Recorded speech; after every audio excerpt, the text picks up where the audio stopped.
नमस्कार, शिल्पास कुकिंगमध्ये आपलं स्वागत आहे. तर आज आपण बघू वडापाव. तर हे बघा, आजची नवीन रेसिपी आहे सर्वांची आवडते वडापाव.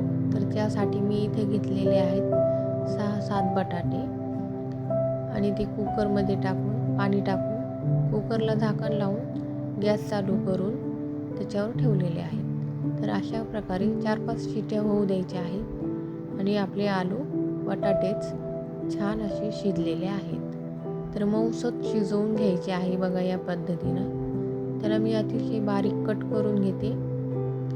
हे सर्व जे बटाटे होते चांगले शिजलेले आहेत, तर मी त्याला कट करून घेतलेले आहेत या एका प्लेटमध्ये.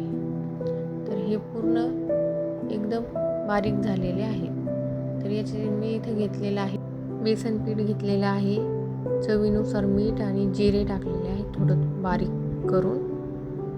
याच्यामध्ये मी पाणी टाकून हे मिक्स करून घेते मिश्रण आता मिक्स करायचं आहे. हे बघा थोडंफार मिक्स झालेलं आहे. चांगलं एकजीव करून घ्यायचं आहे आपल्याला हे, आणि खूप घट्टही नाही ठेवायचं हे मिश्रण, मीडियम घट्ट ठेवायचं आहे या पद्धतीनं. तर आता याच्यामध्ये आपण काय करू, थोडीफार हळद टाकू. तर हे मिश्रण घट्ट झालेले आहे. हळद मी याच्यासाठी नाही टाकली कारण गुठळ्या होऊ शकतात त्याच्यामध्ये हळदीच्या. तर आता हे बघा थोडीशीच हळद टाकलेली आहे आणि ते पण एकदम एकजीव फेटून घ्यायचं आहे. इथे मिरची, अद्रक, हिरवी मिरची, लसूण घेतलेला आहे. ते बारीक कुटून घेते मी. चला तर तोपर्यंत आपण गॅस चालू करून तेल गरम करून घेऊ. याच्यामध्ये मोहरी, जिरे, त्याच्यावर ही मिरची, लसूण, अद्रक बारीक केलेली चांगलं फ्राय करून घ्यायचे, तळून घ्यायचे आपल्याला तेलामध्ये. तर हे छान तळलेलं आहे. याच्यामध्ये मीठ मीठ टाकून ते पण मिक्स करून घेऊ. छोटा चम्मच हळद, हे चांगलं मिक्स करून घेऊ. त्याच्यानंतर हे चांगलं मिक्स झालं का आपलं, तर मी इथे बारीक कढीपत्त्याचे पानं घेतलेले खूप सारे, कारण जे आपलं आलू वड्याचे जे हे आहेत त्याच्यामध्ये वडापावमध्ये छान लागतात.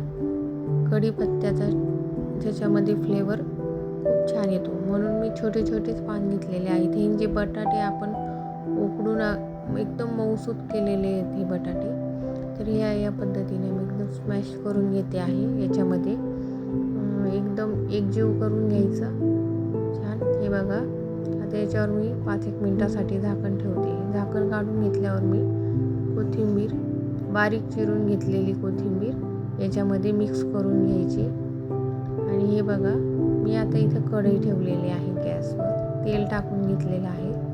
या प्रकारे आपल्याला वडे बनवून घ्यायचे आहेत गोल गोल. खूप मोठे नाही आणि खूप छोटे नाही, एकदम मीडियम आकाराचे आपल्याला इथे हे आलूचे वडे बनवायचे आहेत. तर या प्रकारे मी सर्व वडे इथं बनवून ठेवलेले आहे. तर हे बघा असं मिश्रण चव बाजूनी वड्याला आपल्या लागलेलं आहे. तेल गरम करून त्याच्यात टाकलं. तसंच हे बघा मी दुसरं पण दाखवते तुम्हाला. याप्रमाणे आपल्याला त्याच्यामध्ये मिश्रणामध्ये बेसन पिठाच्या हे वडे टाकून छान सगळीकडून त्याला मिश्रण लावून घेऊन असे छान तळून घ्यायचे आहेत. तर किती छान झालेले आहेत बघा हे वडे. तर मी थोडे करून वडे तळून घेतलेले आहेत. तर हे बघा या प्रकारे आपले वडापाव तयार झालेला आहे. तर पाव रेडीमेड आणलेले आहे आणि त्याच्याबरोबर मी चटणीही केलेली आहे. तुम्हाला ही रेसिपी आवडली असल्यास नक्की ट्राय करा, लाईक करा, शेअर करा आणि सबस्क्राईब करा.